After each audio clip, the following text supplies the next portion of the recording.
All right, good evening, everyone. Happy Monday. It's your boy Kevin Thornton, and you have tuned in to the Wellness Architect Show here on Manifest TV, part of Status Network. Today is Monday,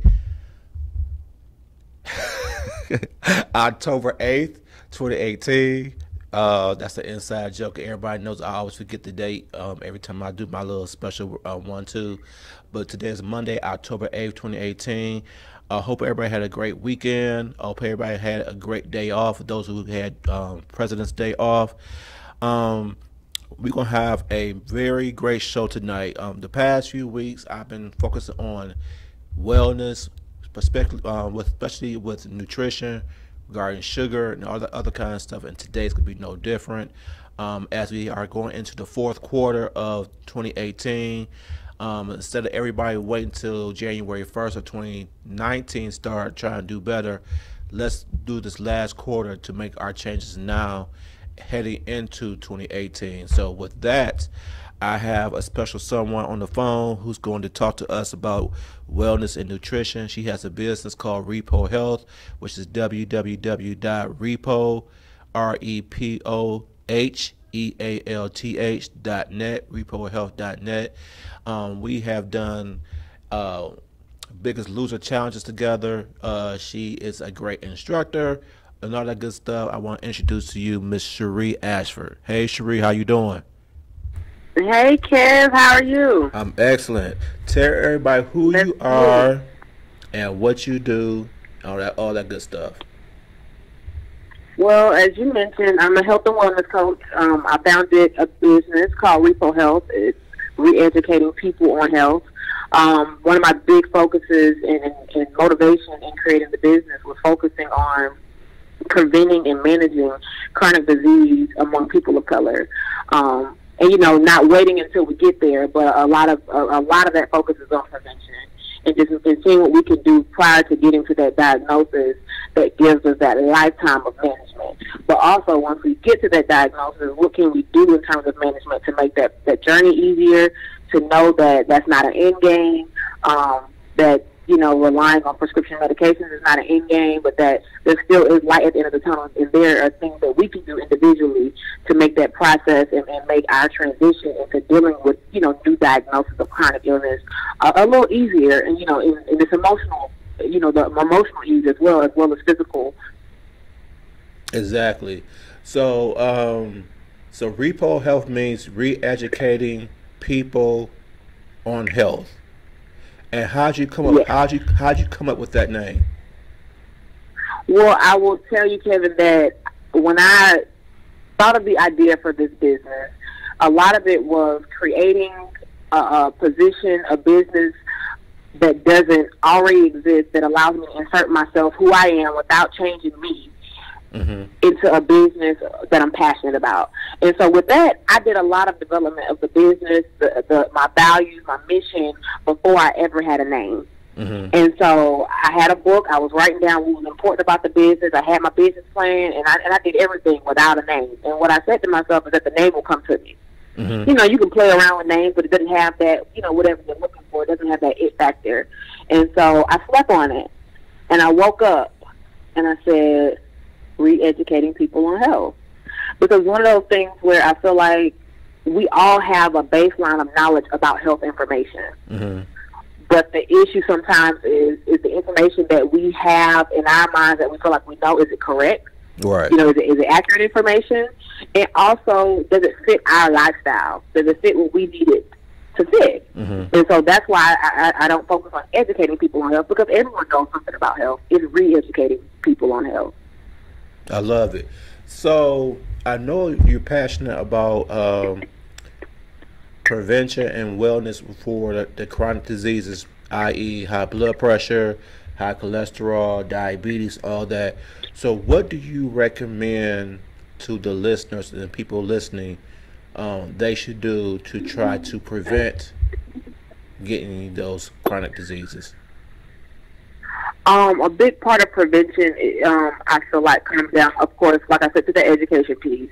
Understanding causation, understanding the factor that genetics plays in that mix. But with understanding that factor with genetics, also understanding what our personal behavior, how it affects, the development of these different chronic illnesses. And so and the biggest part is going to be understanding what we consume, our activity levels, environmental is a part of it. It's such a faceted. I can't really, I don't want to oversimplify it and make it one thing. But I will say the big thing is making sure we have an understanding of the how and the why. So when you say understanding of the how, now why, what do you mean by that for the listeners? I mean, essentially, understanding how does our body go about developing disease, like just how does that disease transgression work, but also developing the why. Why is it that our body is responding the way that it's responding? And so just with anything else, I feel like God gives our bodies what we call sensors. The same way our car has a sensor, to let us know, these new cars, when something gets too close to your car, it beeps. It's the same thing. Our body has sensors. We have sensors for pain. We have sensors for disease. Like the same way when you don't feel well, that's your body's sensor that something isn't right. And so when I say the why, I mean understanding why it is that your body is responding the way that it is. Okay. And so a lot of that why can be our food. It could be our exercise levels. It could be stress. So just kind of making sure we listen to our body's sensors the same way we listen to sensors in our environment. Okay. So you said some key words. Let's first start with stress. How big of a piece is stress when it comes down to getting any of those chronic diseases? Oh, I think if I had to count it, I would say stress is up there in the same bracket of percentages with what we eat. I would give them a neck and neck because, as we all know, when we're stressed, we're tired, we're fatigued, and some of us even get sick. Right. Our body's capable of manifesting illness based on stress levels alone. Absolutely. It suppresses our immune system. There's research and everything that supports this. So that's why I say that's huge. It's huge. Okay. And do you have any tips that you might want to give to the listeners of how they could relieve stress without going to food or alcohol or stuff like that? Oh yeah, I think exercise is a good stress reliever. I know for me it is. And I think it is for a lot of people. It's just that you got to get yourself there first. It's the start of a new habit that might be a little difficult. But in addition to that, I'll also say a good support system. We're talking about disease management and prevention. Support system is very paramount in that as well. Just having somebody that's going through journeys with you that you can kind of bounce ideas off of. And so I think those are some big key things where you can start as far as relieving. And just have a good time, making sure you have a good time without it being something where you're, indulging in something that's, potentially hazardous to your health. There are other ways to have a good time. Okay. So the next word that you used, which was a key word, was nutrition. How important is that? And one of the key aspects that we've been focusing on the past few weeks is sugar. How big a part is that in the daily possibilities of creating one of those chronic diseases? So if I had to rank it, I would honestly put exercise at the bottom of the totem pole. Not that it's unimportant, right? But that in terms of when you talk about weight loss, disease prevention, one of the common keys is that nutrition piece. So if I had to give it a score, nutrition number 1, stress number 2, exercise number 3. Okay. So what would you recommend as we getting ready to go into the new year? What would you recommend the listeners who are looking to lose weight or get healthy? Maybe they want to get off blood pressure medication, all that kind of stuff. Nutrition wise, what do you recommend for them? Well, the biggest thing is going to be medical compliance. I am very big on being compliant with what it is that your physicians are recommending in terms of your care. And a big thing when we talk about, people of color, and when we're talking about potentially lower socioeconomic groups, is being empowered to, if you feel like you're not getting the care that you require and need in your process, it's okay to get a second opinion. Right. And so with that shouldn't hurt your compliance because you feel like you're not getting the support that you need from, your primary care practitioner. So that's a big thing, is going to be compliance. But also, just to stop looking for gimmicks. That's a big thing. Everybody wants to know the fast way, the easy way to get to the end game. But there is no fast way and easy way because it's a marathon. It's not a sprint. Exactly. And so with it being that, it's going to be something that's going to require dedication, commitment, and just a continuous stride to be better and do better. Right. I think, so there's no get quick anything. I completely agree with you. I think that's how a lot of these products make so much money, because they market on the fact that you could lose a ton of weight without exercising, and that's the first thing people want to hear. I could lose weight without exercising. I could lose weight without changing my diet, and what it does is it sends a false sense of reality of what's going on, because you may lose some weight, but you're still not getting the proper nutrients that you need that's going to help you with the chronic diseases that you may already have. So you still need to create a healthy lifestyle eating wise. And like you said, it's not going to happen overnight. It's a marathon, because it's not a diet, it's a lifestyle change. And I think once people understand that take the word diet out the mindset and say, I'm creating a new lifestyle change, then maybe that will work better for them. Absolutely. So the last one, was definitely not least, is exercise. How important is exercise? Now, we already know it's on the bottom compared to the top three, but it's still important. What do you recommend to people who are looking to lose weight but don't like to exercise, or have not been exercising and now they want to start back up? What do you recommend for them? The big thing is start off slow. Don't overcommit. I find, and that's a big thing with my clients, I recommend that you start off with something that's maintainable. That's what you want to begin with. It's maintainable. And the same thing with our eating habits. We want something that's maintainable. That's why, drinking a shake every day for the rest of your life, that's not a maintainable, sustainable behavior. Right. So the same thing goes with our exercise regimen. Let's start off with something that we can commit to every other day without it being taxing on our other activities that we want to engage in. Right. And so I always, tell my clients don't overcommit yourself. Don't say, I'm going to work out 6 days a week and this is your first time working out today. That will be an overcommitment, and then all that leads to is disappointment when you're not able to continue that commitment that you've made. Right. And so it becomes a cyclic type of toxic relationship you have with yourself, where you're beating yourself up because you can't keep up to a commitment that you shouldn't have made a commitment for to begin with. And so I say just easing yourself into a regimen. That's the biggest thing. And then whatever regimen you decide to ease into, make it something that's enjoyable. The thing is, I think exercise gets a bad rap that it has to be unenjoyable. Right.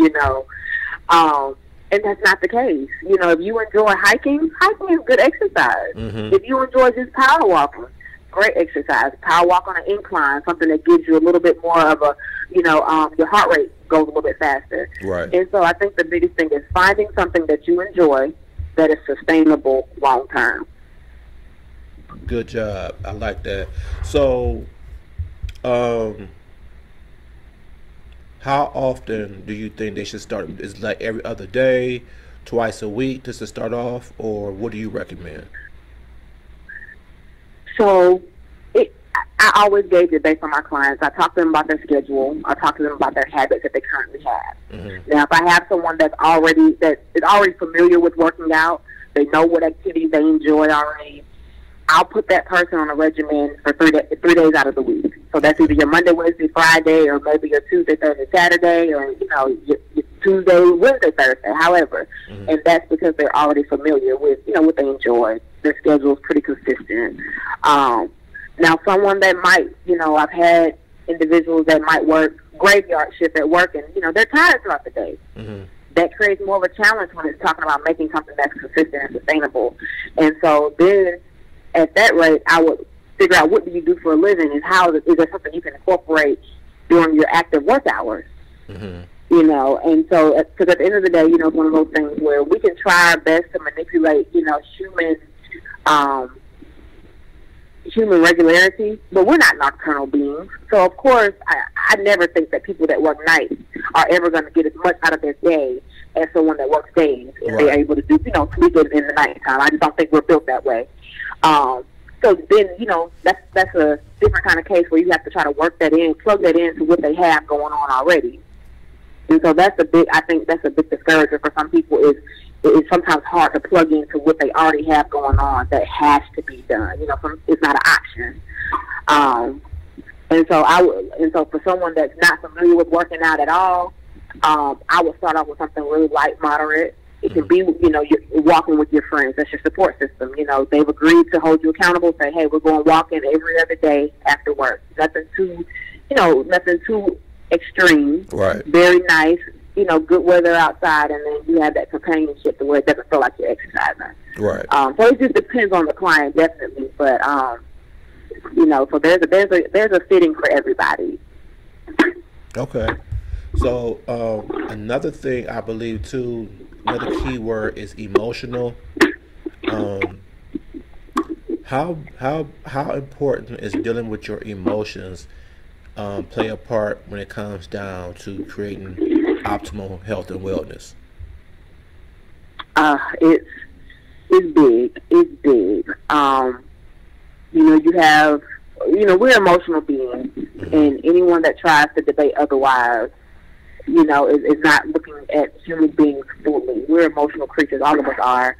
And so with that, our emotions will make or break our day, in a lot of instances. And so with that, if you have, stressors, it goes back to stressors again, that affect your emotional well-being, which also affect your energy levels, then that's going to make working out difficult. That's going to make the drive and desire to eat, healthy consistently difficult. It's going to make everything difficult. It's going to make your job difficult. Right. And so, if you look at all of those pieces, and like I said, it's all cyclic. Everything that we do in our lives is tied to one another, whether we acknowledge those ties or not. It's one of those things that emotional well-being will only make you thrive in other areas of your life that you decide to spend time on. And so that's why it's so very important that we take care of ourselves emotionally in our relationships, in our work life, in our friendships. Like it's an invaluable piece of the puzzle, is because when we're well emotionally, we are very capable individuals. Okay. So that was for the prevention part. So what do you recommend to the listeners who are already there, that has the diabetes, that has the high blood pressure, and what do you recommend for them mindset wise, and all that? The biggest thing is, don't be discouraged. Okay. I think that, I feel like you have several groups of people when it comes to such a diagnosis. You have your population of people that, it's a family thing. A lot of people in their family have it. For them, it's only a matter of time. It's an expectation, more or less, and they don't feel like they have control. And then you have people who may have been used to eating what they want and doing what they want, and it's a surprise. And then you have people who it is strictly genetic, to where they are doing some of those right behaviors, but they just have more of an inclination for it despite that. And so the common thing is don't be discouraged, because it's not the end. And so when we look at that, we need to look at what can we do going forward. You know, okay, acknowledgement and realization. Like, let me accept what's before me. This is where I am, and what can I do going forward to prevent the severity and potentially, you know, the longevity of this disease. Right. Because while our bodies, you know, we're not built to be plagued with these, you know, illnesses. And usually they're a sign of something being wrong. Once again, it's a system. Your body is telling you that something has gone wrong. And so with that, you know, I know I've had clients, you know, with hypertension or diabetes, and sometimes both. And it's a really tough place for them to be in emotionally, because they feel like they've lost control. They don't want to be dependent on, you know, prescription medications for management, but at the same time, they don't want to commit to the behaviors that not only could have prevented the disease, but could also help manage the disease. Right. And so that's why those things that we were talking about are so valuable. The education piece, understanding the how and the why. Like, why is this occurring? How does it occur? And how do I manage it? The how. So that education piece, that support system to let you know that this isn't the end. This is an obstacle, but it's not the end. And also someone that's going to hold you accountable for making sure that you're doing the right things and engaging in the right behaviors. But then also that compliance, that medical compliance.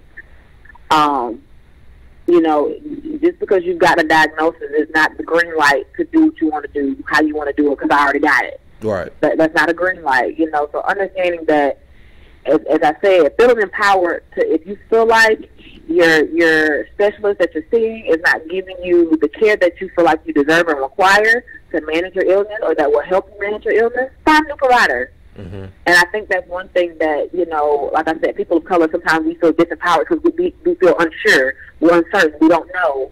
So we're 100% relying on our providers for information and for, you know, that bedside manner that we deserve. But sometimes we're not getting it, and we don't demand it by going elsewhere. So that's also very important, is to make sure you're getting the care that you need to you know, manage these diseases. Okay, I want you to speak to the gentleman.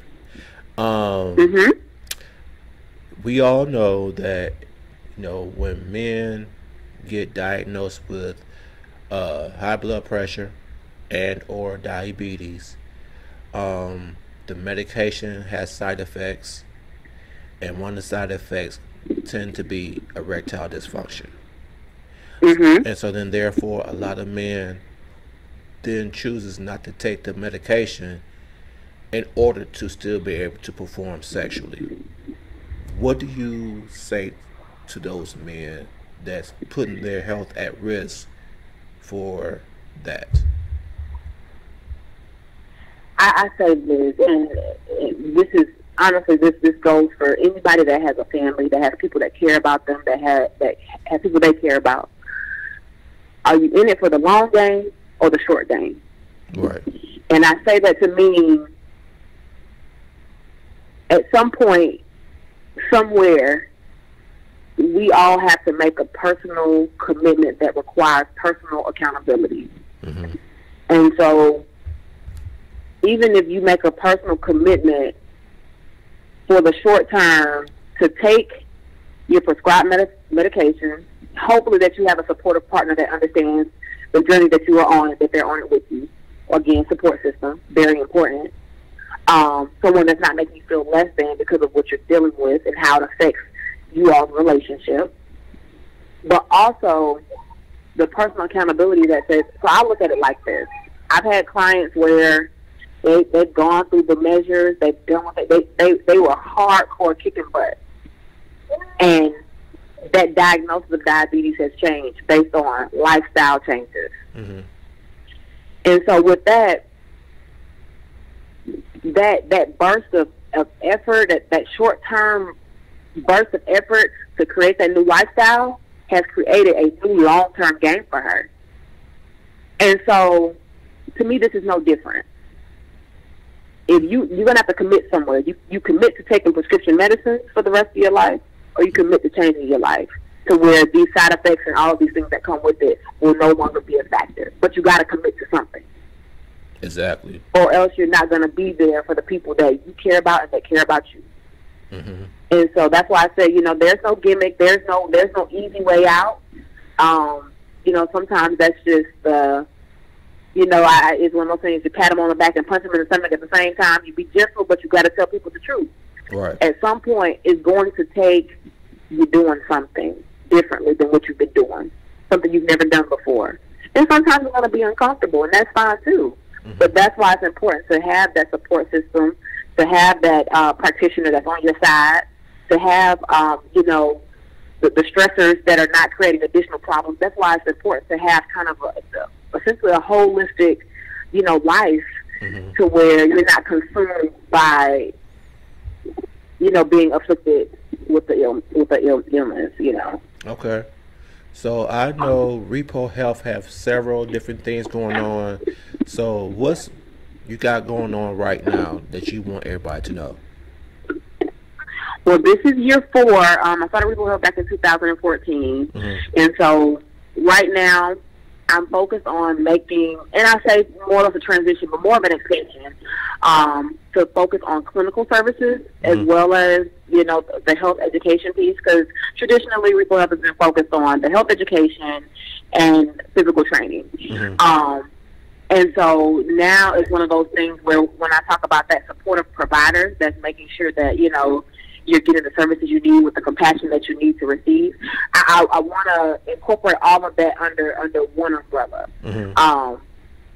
And so I feel like the benefit of doing that is, you know, you often have times where you can only rely on your clients to go as far as sometimes, you know, people are able to walk, you know, hold hands with them. Mm-hmm. And so if they're dealing with you, they're having a great experience on the education and the nutrition and the physical aspect of it, the physical training aspect of it, but then they're going to their doctor and they're getting, well, you need to do a little more, a little faster. You know, they're not getting that support that they need, and is that in turn is going to affect the services that I'm providing to them. Right. You know, and so my goal is to make it a consistent kind of a consistent experience. I'll say that, because I can't control at this point, you know, what your provider says to you and how they say it to you and how it makes you feel. Right. You know, because I'm not there. And so now it's one of those things where I'm looking to cover clinical services as well, so to be hands-on when it comes to those diagnoses, you know, when they occur, mm-hmm. you know, being a part of that whole treatment team as well. So just to ensure that there's a consistency in the service that the client is receiving, and to make sure it falls in line with the mission and values of Repo Health and the delivery of Repo Health. And so just to have more control of that process that the client goes through. Okay. So are you getting a new certification? What are you getting that's going to make you go all streamlined within your vision? And so full throttle, my vision is I'm going to get my master's in physician assistant. Mm-hmm. And so with that, I'll be able to not only diagnose, but prescribe mm-hmm. as well. Okay. And so that'll be the full end game when it comes to, you know, the health education, the prevention, and the management. So, you know, you'll be able to work with clients that have not been diagnosed with any illnesses. Right. And then also those clients, you know, work with the ones that have just gotten a diagnosis for the first time and being able to figure out a proper treatment plan for them. And so it'll be more of a holistic team that Repo Health will be able to kind of work with. Okay. I like it. So that outside of that, what else do you have in store for the world with Repo Health?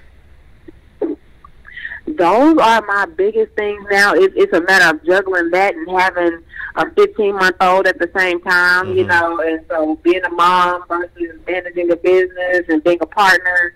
And so, you know, it goes back to that emotional, you know, well-being, just making sure taking care of self in the process of managing and the way that life just kind of unfolds, you know, just kind of taking it on, but at the same time making sure that, you know, I get the me time in the midst of all of that. Right.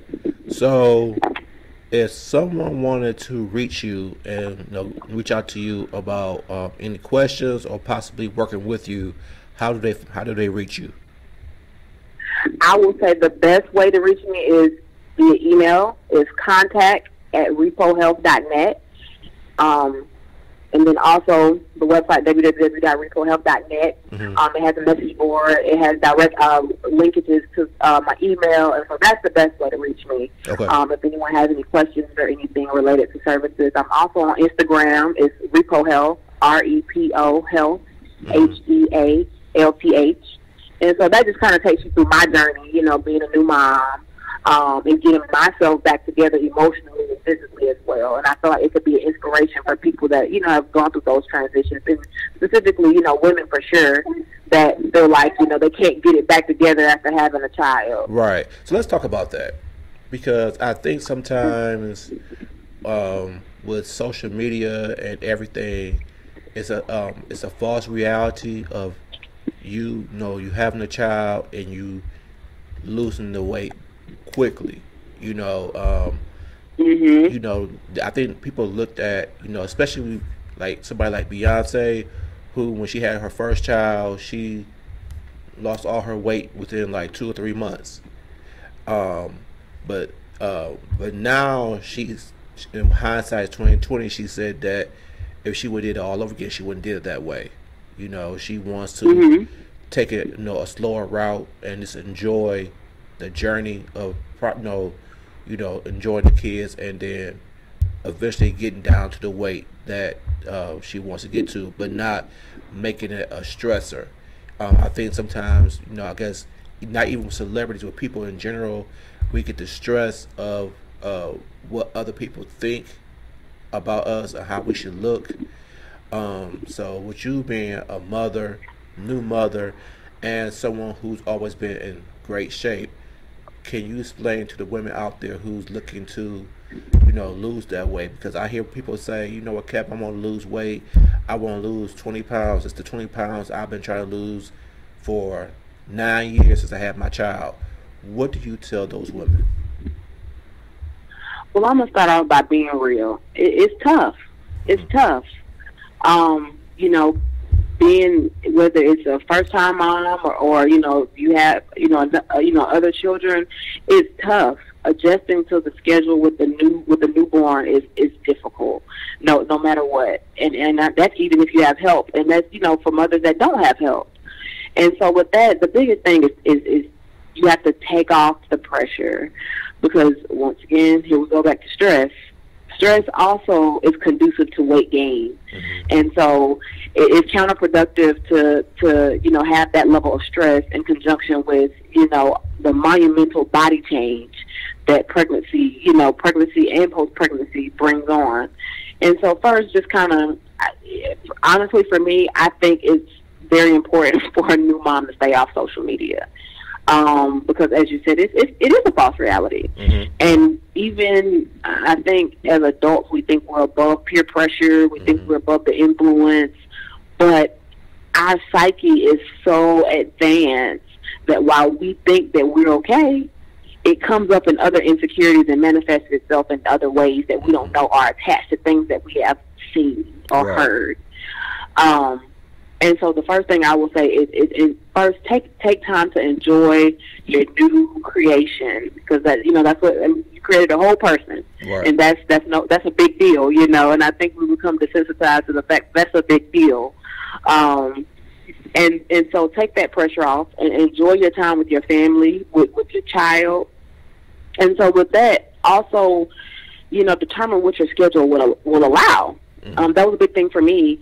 You know, my son was in NICU for a month after he was born, so I mean, stress was through the roof, you know. And originally, you know, I had started my workout routine back up, and I was like, you know, because other than that, I felt fine. I felt good, you know. I worked out through my pregnancy. I did.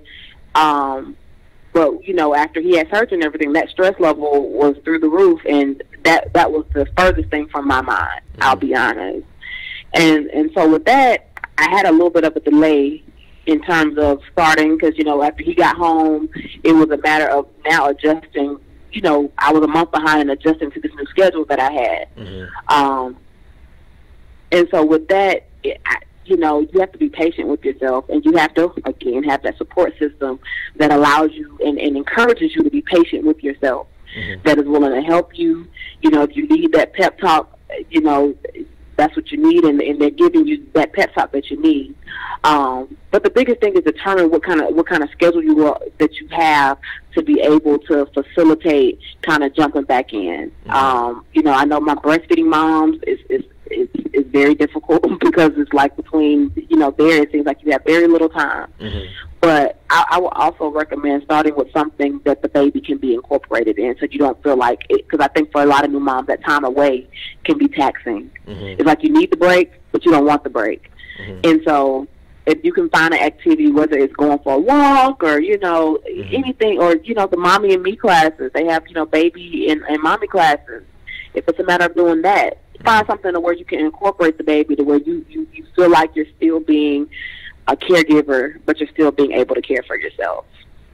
Okay. So, cause that's, I think, men, we can't, sympathize and empathize because we weren't the ones who had the child. So when so when we hear the women saying the struggle of, trying to carve out 60 minutes or 90 minutes to go to the gym and work out, or 60 or 30 minutes to do an exercise video at home because they feel guilty that they're being selfish. Can you speak to that? Because as a man, I can't understand that, but you as a female, a fitness person, you could probably help speak to them about that and that feeling of being selfish. Well, I feel like that's just one of those things. God made men and He made women. And so I look at it as one of those things that's probably one of those pieces that we will probably never truly understand about each other. And I feel like that's okay. It's okay for us not to understand, but it's not okay not to be compassionate. Right. And so with that, I would just encourage, when you have couples who are going through that, I feel like at some point, the man is just going to have to be compassionate to how she feels about it. Whether he agrees or disagrees, it's just about, trying to show that empathy and compassion in that situation. And then with the mom, it's going to be allowing dad to be dad. Allow him to, take on some of that responsibility as well. Being okay, being away from the baby and having a little bit of me time. And if it comes down to that, it doesn't have to be 90 minutes to start. Like I said, don't overcommit. If it's 30 minutes, 30 minutes is just fine. 30 minutes is better than no time, But just, with that commitment going forward, if it's 30 minutes every other day, you're going to see your results. It might take just a little bit longer, but that's okay too. So again, it goes back to that, not looking for the quick results, but just wanting long-term results and sustainable habits. And if it takes you, 30 minutes for 9 months as opposed to being able to do 1 hour in 6 months, that's okay too. And one of the things I think you said that was very key, especially the ladies who are either married or the partner is still part of the situation, allow the man to be a father. So trust that while you going to the gym or wherever, or you go on walking with your friends, that the baby's going to be fine because he or she is in good care with the father of your child. So then therefore that gives the father a chance to have one-on-one time with the child and connect with the child while you get some free time to exhale and exercise and do what you need to do to be your best self. Because at the end of the day, if you're not your best self, then you're no good to the child or to your husband or your partner. So that's absolutely, yeah. So that's one of the things I always try to reinforce. You want, it's not being selfish, but like you say, I'm very key to what you said about creating a support system, and that father is part of the support system. And so, absolutely. So let him take some of the burden while you go and take care of yourself, because at the end of the day, he's going to appreciate it more and the child will appreciate it more because you're gonna be a better self. You're gonna be happier. You're gonna, not as stressed out, and so in turn, you're gonna be, better to both of them. So that's how I see it. Mm-hmm. So, And I totally agree. And I think it's easy to slip into, mommy bear mode where you feel like you're protecting your baby cub, but with the father there, who you protecting your cub from? right. The protector of all. And so it's one of those things where I think sometimes, new moms, honestly, not even just new moms, moms of older children. I think sometimes we put a lot of work on ourselves because we want to be, a hero for everybody. Mm-hmm. We want to be able to do for everybody, and sometimes we take on too much. Mm-hmm. Not realizing that we do have partners, we do have support systems, we have friends, we have families. If we would just reach out and say, hey, I need a minute, but they will more than likely, be able to assist. And for people who might not have that in their family, if there's friends, people at church that you trust, sometimes we just have to, not be too strong all the time when we really need a break, right. Absolutely. So, we both have had clients that are obese and morbidly obese. Mm-hmm. And we both did very well with their journey. What do you say to those people who are, overweight, obese, morbidly obese, and they want to lose weight, but there's the fear of going to the gym and the fact of being judged for being as big as they are? What do you say to them? And I'm glad you actually mentioned that. That was a big consideration in the development of Repo Health when it comes down to individual coaching and training, because I realized that judgment factor is definitely there. And of course you get it. Different environments give you different. How Planet Fitness has a no judgment zone, and that's bigger of a piece than I think we give credit for. And so with that, those people that are dealing with that fear of judgment, I would say if possible, if you can afford it, or if you have someone that's able to gift you some of their time, that's trained and credentialed, I would say start in home. Start with some in-home workouts. If you don't know where to start, and honestly, that's where the DVDs come into play. Like, start with something smaller like that, to where you boost your confidence level in terms of your ability to know how to work out. Because I know that's a big thing. I know when I started, on my weight loss journey years and years ago, I didn't know how to work out, right? And I didn't know, right? And so it's one of those things where people play sports, and people are runners, typical things like that. But what is exercise? If it's not one of those things. And so, and honestly, that's exactly where I started. I started with Denise Austin on television, her 30-minute workout in my room. That was my first introduction to working out. And it was until I started doing that, I made some eating modifications to my my life, like, because I had grown up eating pork and beef and white bread and white rice. They were just my family's from Louisiana and Mississippi. That's what we ate, right? And so it was one of those things where I read up on, I read books, and this was before the internet was as accessible as it is now. So it was still in a book, but now you can Google search just about anything. But I read a lot. And I started small. I started at home until I had the confidence to be able to start outside of my home. Right. I agree. And I do think, while plugging it so much, I do think Planet Fitness is a great step for someone when they feel like they're ready to do it because of the no judgment zone. I had a client and we did it at LA Fitness, but luckily We did it early in the morning, so we did like at 5 Hmm. a.m. And so with that, it was a different clientele of people there, and Hmm. and uh, amazingly enough, they really support that man. They really was like root him on. Cause I like take him into like the aerobics room, so it's like just me and him, and I have him walking back and forth, and like doing some push-ups against the wall, and they'll walk past and they'll look and they'll like cheer him on as he's walking, and so that gave him the motivation to keep on going. And so when then he started to lose weight, and they'll tell him, "No, congratulations, you're looking good. You're losing weight." And then they'll stop me and say, "Keep up the good work. He's looking good." And so I think 'cause that plays a big part.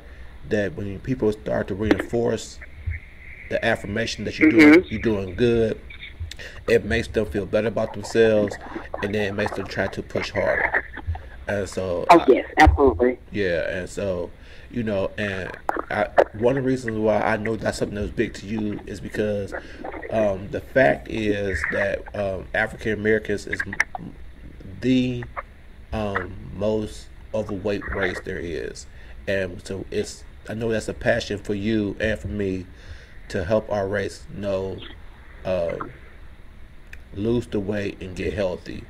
So, you know, why do you think it's so hard for us to uh, lose the weight as our community? I think we have some unique challenges. Um, you know, there's a sub community in every population, that suffers from, obesity, and being overweight and, hypertension, diabetes, all these chronic illnesses that we were naming. But I think African Americans have a very unique sense of circumstances when it comes to it. I think as we deal with comorbidities, we also deal with co-circumstances. So when you're talking about socioeconomic, economically, we're one of the poorest races. Access to health care, we're one of the races that has the least amount of access to health care. Mm-hmm. When you talk about food deserts, we live in some areas where we're considered to be in a food desert, Mm-hmm. by USDA standards. Right. And so when you put all these different circumstances in the same pool together, there's nothing positive that you can really see that's going to come as far as a health outcome. Mm-hmm. If you're talking about someone doesn't have a primary care physician, they live in rural America where, the nearest grocery store is 10 miles away. Mm-hmm. Economically, they're impoverished in that they don't have a car to drive those 10 miles to Right. said grocery store. Right. And if we're talking about the shelf life of produce and fruits and vegetables being 3 to 5 days, and they don't have access to get there but once a month, maybe twice a month, what do you think they're going to buy? Right. They're going to buy things that are going to last them until their next shopping trip to the grocery store, and that's not going to be fresh fruits and vegetables. Right. That's not going to be perishable items, which are typically the items that are the best for us, things that are perishable. And so when you look at all those circumstances and you put that all on one population of people, Mm-hmm. you're asking for trouble in terms of what they're able to do, given socioeconomic, education factor, and just access to health care when it is time to address any kind of health ailment that they may or may not have. And you know what? You're right. Uh, First part is, let's say, we both lived in Decatur area, and so the Publix in Decatur in South Decatur is completely different than the Publix I stopped by in Johns Creek. Oh yes, and I know exactly what you're talking about in Johns Creek as well. Yes, completely different. Where Mm-hmm. you got all kind of juices and drinks for you know uh, probiotics. You got these natural drinks. We got natural beet juice, all this kind of stuff. And you go to the Publix in Decatur, nothing like that.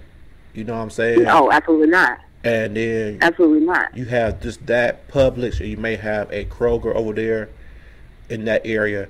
But in the same vicinity of, like, in that Johns Creek area, you got Publix, you have Sprouts, you have a Whole Foods, Mhm. and you have a Kroger. They all have great, great things to pick from.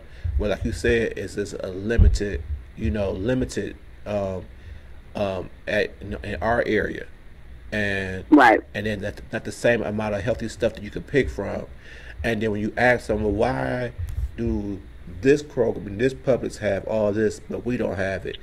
The first thing they'll tell us is that we don't eat it. So if they buy it, they end up, being wasted because, we don't purchase it. So what's your thoughts on that part? Well, I think that's twofold. I think there is a population in the South DeKalb area that wouldn't pay the extra for it. Just being honest, I think there is a population, and I think said population hasn't bought into the benefits of good nutrition, but goes back to education again. The emphasis and education on good health and good nutrition, the foundation, may be a little rocky, and so thus there isn't a big enough buy-in to potentially support, putting those type of perishable, once again, highly perishable, because, the more perishable usually the better the product is, So if you're talking about probiotic juices and things like that, once you open them, their shelf life is less than 7 days, Right. And so, and you're talking about those type of products that are usually high dollar amount because they're highly perishable and highly demanded in those particular areas. I think we have a certain fraction of our population that hasn't bought into the value of fruits and vegetables. But on the other end, I also feel like you have corporations that, whether we have bought into it or not, they haven't bought into the idea that we have bought into it. Right. So I'll break that down further. With changing trends, we are not constantly being evaluated for our change in taste and trends. Right. And so I feel like in a lot of markets in the DeKalb area, you have a lot of, high middle income families that want good for their families, that want fresh stuff for their families, that will pay that dollar amount for it, and oftentimes travel to your Sprouts and your Whole Foods and things to get it. But corporations have not reevaluated us in a very long time to identify what our new buying habits are.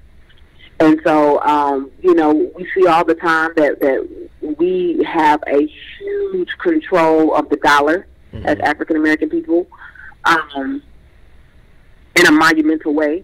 But in a lot of ways, we haven't forced corporations to view our value when it comes to the dollar, but also they haven't reevaluated us with the changing in trends. Like, I say that I feel like there's a huge population of people that are becoming highly aware of health implications related to food consumption.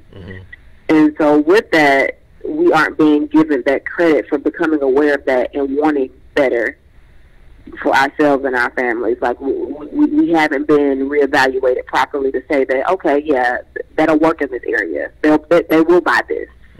And so we haven't been given that benefit of the doubt to have that stuff come into our communities, unfortunately, because, I don't feel like anyone should have to drive across town to go to the grocery store for better options. Like, that's ridiculous. Exactly.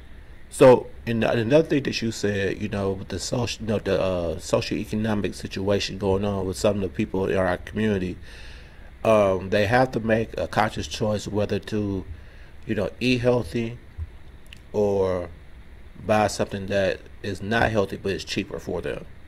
So, let's say you out in the streets and you hungry. Do you go to Panera Bread and pay $9-10 for a salad, or do you go to McDonald's and get 2 for $5? You know what I'm saying? So that's where we at too. Right, and in those situations, the key is survival. We can't take survival off the table. And so at no point am I ever going to condone you going somewhere and spending double the price for half the food, knowing you don't know where your next meal is coming from. Right. Never. I never will condone that. is one of those things where we have to bring the price point down to where it's affordable and attainable for your average person. And that's when we create the problem, is when we make it an option only for the privileged. Healthy eating, it should not be an option that's only for the privileged and well-to-do. You know, health and prosperity is something that we all deserve. Right. Absolutely. It should be something that we all are able to have, and not entitled to this one particular type of people. So, Right. you know, and you know, affordable fruits and vegetables should be available to everybody, and all the grocery stores in those areas should be able to offer that to them as well. So, Oh, absolutely. so with New Year's coming up right around the corner, and you know how it is at the gym, everybody gonna come with these new resolutions. Everybody gonna be at the gym. All classes gonna be packed.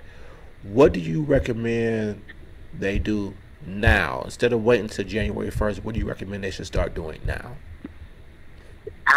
That New Year's New Me, I say start right now. And so the advantage you have is, you know, unfortunately, this is how it goes. You have our New Year influx. You know, gym sales, they wait on it. They wait on the membership influx for the New Year's. Right. I talk to gym employees, and they literally wait on it. Personal trainers wait on it. Everybody waits on it because they know it's coming. It's like a tax refund for them off your tax refund. And so start now, because around January you have that influx, and around early spring is when you have the drop off. March, April, everybody, you know, the drop off kind of occurs. And so they typically say, I've heard it takes 21 days to create a new habit. Right. So 21 days from now will put you right in front of November, so I'll say right in front of Thanksgiving, okay? And so Thanksgiving and Christmas can be troubling times for some people, you know, with the temptation of food. Right. And so you have an additional 21 days to self-correct after the holidays. Right. So you got 21 days between now, well, really about 40 days between now and Thanksgiving. Let's say Thanksgiving is rough. You still got another 21 days to get it right. And so I say start now. Give yourself as much time to develop that habit to where you're not a part of that spring drop-off. Right. The early spring drop-off where you see, you know, people still have their membership. They're still paying for it. They're just not coming. You know, so yeah, I would encourage people to, you know, kind of get a plan in order now prior to the whole New Year's, New Me trend, you know, frenzy. So what do you think? Well, I already know what you think, but for the listeners, what do you think about the smoothies that they're offering that's gonna help you lose weight, the detox teas, and all those type of jazzes that they're offering and they're selling, saying that you could lose this weight and it's gonna be healthy for you, but it's also gonna make you lose weight, and you really don't have to you don't have to really change your diet too much. What do you think about those? Well, like you said, you know what I think about those. I mean, of course you're going to lose weight if all you do is drink a smoothie, of course, because you're going to be at a caloric deficiency if you do that. But I urge people to consider what happens when you start consuming solid foods again at the rate that you are consuming them. Right. And so I feel like that's a big setup for a disappointment. You know, in those instances, I can't say I'm not fervently against it, in that if you're looking for a little boost on what you're already doing, you're at a potential plateau, you know, and you need to kind of shake up your metabolism a little bit, get things back moving in the right direction, and you substitute a smoothie, you know, every other day or something to increase your protein intake. If you have a specific goal in terms of what that smoothie is for, and you're still, you know, it's a supplement, not a replacement. And that's what it is. I am not for meal replacement via smoothies. Now, if it's a supplement, as far as nutritional supplement, you're looking to, build some muscle with protein intake. Your doctor says you have a calcium deficiency, so you're making it up with these smoothies that have calcium and vitamin D. Entirely different conversations. But if you are utilizing smoothies as a meal replacement to create a caloric deficiency, I tell people that they're doing themselves a grave disservice that will lead to an inevitable disappointment. Because it's not sustainable. We're not meant to drink smoothies for every meal. Right. It's not a sustainable habit.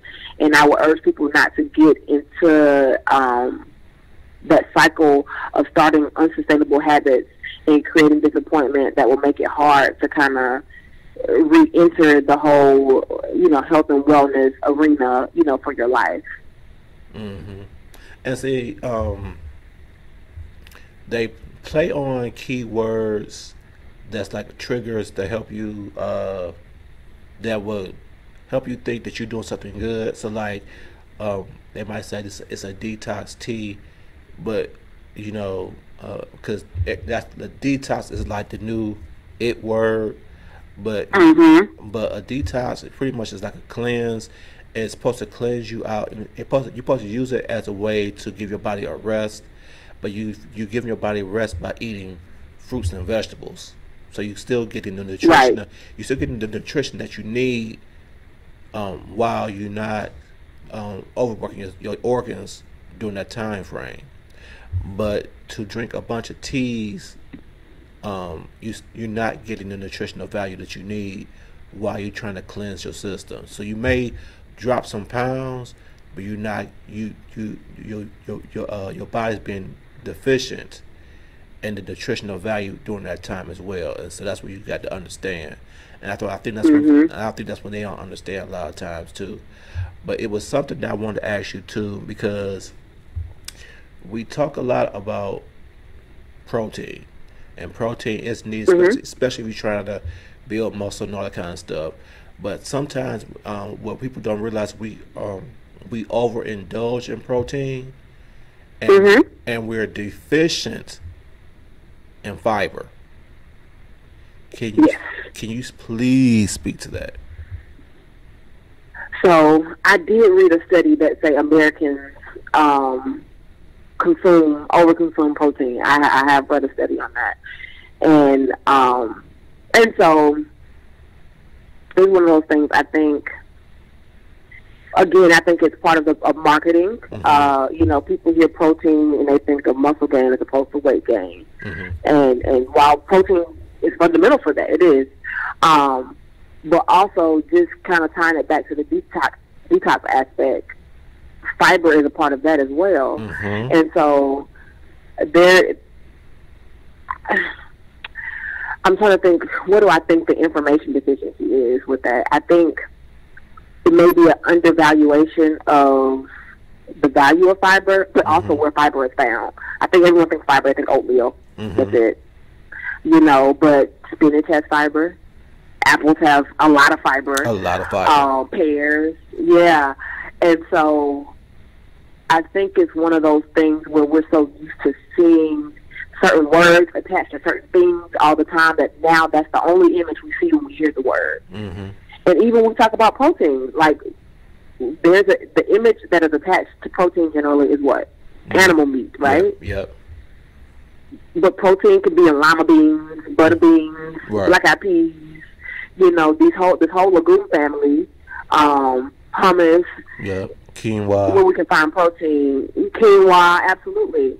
We have so many other sources for these things. So I think it comes down to just the marketing and branding that a lot of these companies and corporations have attached. We have an attached, visual picture of what it should look like, when really there are better ways to go about achieving it, and better ways for our body that will result in more nutrition absorption as well. Right. So yeah, I would definitely urge people to kind of get a little unconventional. Look at a list that shows you all the different things and ways you can get fiber, because that in itself helps regulate your system. It does help with weight loss because it helps keeps your system moving and flushed as well. So yeah, That's part of that detox process. That's why, like you said, most detoxes focus on fruits and vegetables because they have a natural fiber. Yeah. You know, fiber is nothing but, you know, plant-based substance. And so that's naturally found in your produce that can just get your body moving and get your intestinal system, you know, moving and cleansed out. Exactly. You know, I had went to the gym one morning, and then I went to Publix out that way, and they had like these sliced apples, one bag, you know, buy one get one free. You know how Publix do, so buy one get one free. So I bought one bag and got one for free, and so I ate both bags as my breakfast. And when I tell you that it cleaned my whole system out.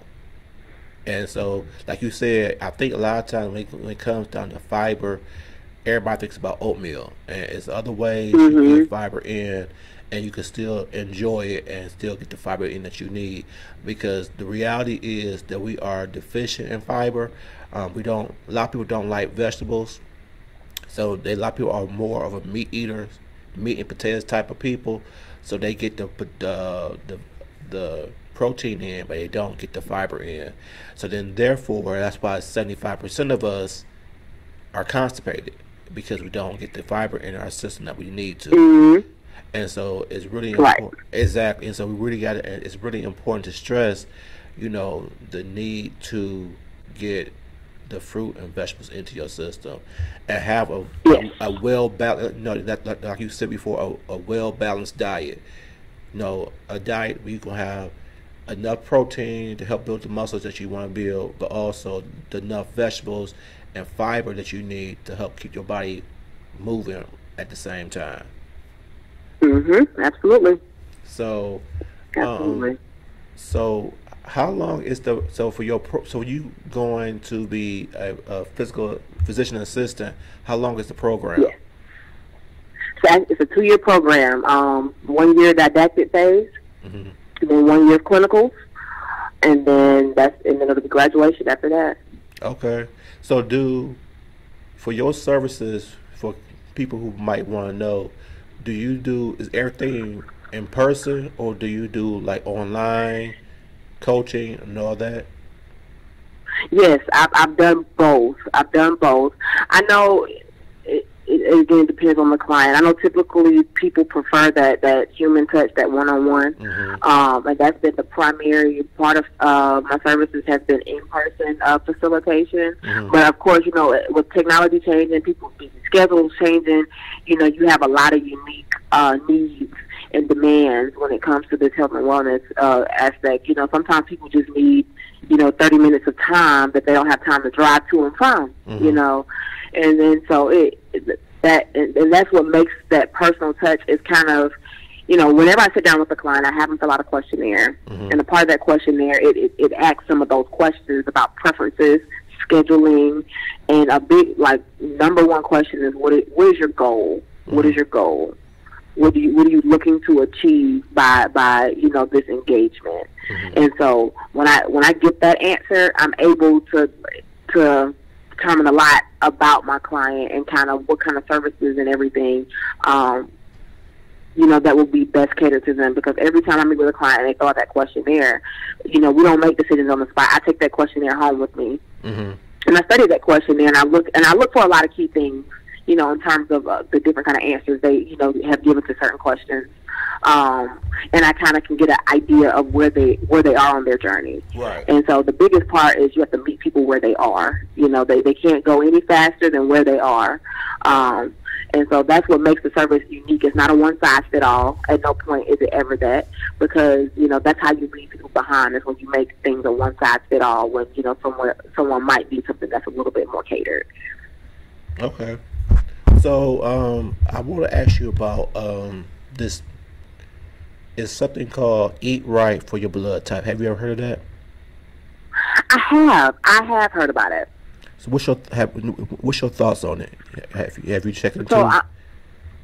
I've read about it, and I've read about it just related to. I'm O negative. I've read about it in relation to my blood type. I haven't studied any of the other blood types, but I will say, I don't know enough about it to make a recommendation or determination about how I feel about it. But I will say that some of the foods on my not list are foods that do make me feel bloated, sluggish, and tired. That's what I'll say. I that. agree.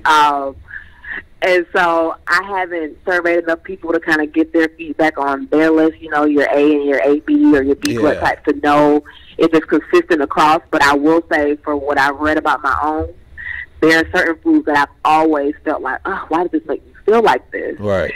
And I read about it, and I was like, of course, it sparks the light bulb, like, maybe. Right. And I'm O negative as well. And when I got the list and I saw the list, it did make some sense to me. And then one of the girls that was in my spin class, she was a B positive, and she told me that with her being B positive, she didn't supposed to eat chicken because her system can't process it based off her blood type. And she said that she did good. When she found out, she stopped. And then she said one day her sister called her over and they watched what's that show? Power. Together. And they ordered some wings and all that kind of stuff. And she hadn't had any wings, she said, and that the chicken pretty much got stuck like in her chest area. She just could not process it. And so she said that she just ate that one wing and she was done with it because she realized she could no longer process the chicken. So, I said I was going to do some more research on it, but I want to get your thought on it because, and when I was going to nutrition school, that was one of the diets. We learned about all different type of diets and nutrition plans, so we could be kind of like cognizant of what's going on. And that was like one of the ones that everybody's been talking about, and I was trying to see what you got. What was your thoughts on that? Okay. Yeah, I definitely intend to do some more research on it. I think it's an interesting, phenomenon, and we're such complex human beings that I can't entirely write it off as being fictitious. There's so many things that make us work and do and tick that, it wouldn't be completely, out of the ballpark to consider that's a fundamental part of our makeup. Okay, so we on the tail end of the show. So what I want to do is I want you to first give everybody your social media information again, and also your website, your email address for Repo Health, and then after that, whatever's on your spirit that you want to tell the listeners, this is your chance to tell them whatever you want them to know, whether it's health related, mindset related, is whatever you feel led to talk about. This is your chance. Okay. Well, I'll start off by saying I'm Sharee with Repo Health, and that is Repo, REPO, Health, HEALTH, LLC. And you can reach me online at www.repohealth.net. Instagram is just Repo Health. Via email, contact@repohealth.net. And the biggest thing that I'll say to listeners tonight is take some time to cleanse your space. When I say cleanse your space, cleanse your network. Evaluate your relationships to make sure that they're feeding you emotionally. Relationships are a give and take. Make sure that you're feeding someone's spirit and that they're also feeding your spirit. And with that, don't have any shame in demanding more out of your relationships and demanding as much as you're putting into your relationships. And so, to me, that makes the world go round. Relationships, building relationships, close relationships and bonds. And that's going to be a pivotal part of your health and wellness journey, is the type of relationships that you're engaged in. I love it.